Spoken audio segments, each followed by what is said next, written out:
Kejadian pasal 4, Kain dan Habel. Kemudian manusia itu bersetubuh dengan Hawa istrinya, dan mengandunglah perempuan itu, lalu melahirkan Kain. Maka kata perempuan itu, "Aku telah mendapat seorang anak laki-laki dengan pertolongan Tuhan." Selanjutnya dilahirkannya Habel, adik Kain, dan Habel menjadi gembala kambing domba.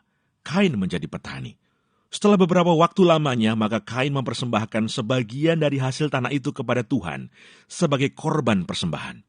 Habel juga mempersembahkan korban persembahan dari anak sulung kambing dombanya, yakni lemak-lemaknya. Maka Tuhan mengindahkan Habel dan korban persembahannya itu, tetapi Kain dan korban persembahannya tidak diindahkannya. Lalu hati Kain menjadi sangat panas dan mukanya muram. Firman Tuhan kepada Kain, "Mengapa hatimu panas dan mukamu muram? Apakah mukamu tidak akan berseri jika engkau berbuat baik? Tetapi jika engkau tidak berbuat baik, dosa sudah mengintip di depan pintu. Ia sangat menggoda engkau, tetapi engkau harus berkuasa atasnya." Kata Kain kepada Habel adiknya, "Marilah kita pergi ke padang." Ketika mereka ada di padang, tiba-tiba Kain memukul Habel adiknya itu, lalu membunuh dia.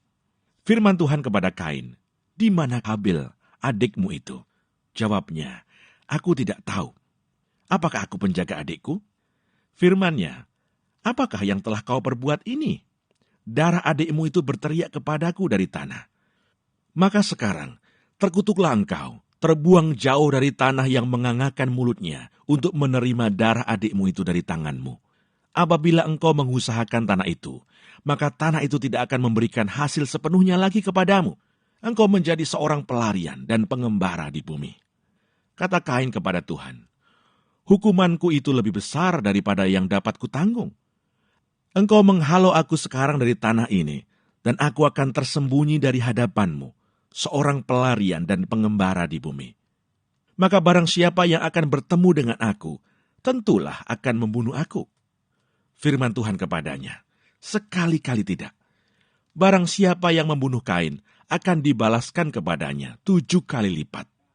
Kemudian Tuhan menaruh tanda pada Kain, supaya ia jangan dibunuh oleh barang siapapun yang bertemu dengan dia. Lalu Kain pergi dari hadapan Tuhan, dan ia menetap di tanah Nod, di sebelah timur Eden. Keturunan Kain, Set dan Enos. Kain bersetubuh dengan istrinya, dan mengandunglah perempuan itu, lalu melahirkan Henoh. Kemudian Kain mendirikan suatu kota, dan dinamainya kota itu Henoh, menurut nama anaknya. Bagi Henoh lahirlah Irad, dan Irad itu memperanakkan Mehuyael, dan Mehuyael memperanakkan Metusael, dan Metusael memperanakkan Lameh. Lameh mengambil istri 2 orang, yang satu namanya Ada, yang lain Sila. Ada itu melahirkan Yabal. Dialah yang menjadi bapa orang yang diam dalam kemah dan memelihara ternak. Nama adiknya ialah Yubal. Dialah yang menjadi bapa semua orang yang memainkan kecapi dan suling. Sila juga melahirkan anak, yakni Tubal Kain, bapa semua tukang tembaga dan tukang besi. Adik perempuan Tubal Kain ialah Naamah. Berkatalah Lameh kepada kedua istrinya itu, "Ada dan Sila, dengarkanlah suaraku. Hai istri-istri Lameh, pasanglah telingamu kepada perkataanku ini. Aku telah membunuh seorang laki-laki karena ia melukai aku. Membunuh seorang muda karena ia memukul aku sampai bengkak. Sebab jika Kain harus dibalaskan 7 kali lipat, maka Lameh 77 kali lipat." Adam bersetubuh pula dengan istrinya. Lalu perempuan itu melahirkan seorang anak laki-laki dan menamainya Set. Sebab katanya, "Allah telah mengaruniakan kepadaku anak yang lain sebagai ganti Habel, sebab Kain telah membunuhnya." Lahirlah seorang anak laki-laki bagi Set juga, dan anak itu dinamainya Enos. Waktu itulah orang mulai memanggil nama Tuhan.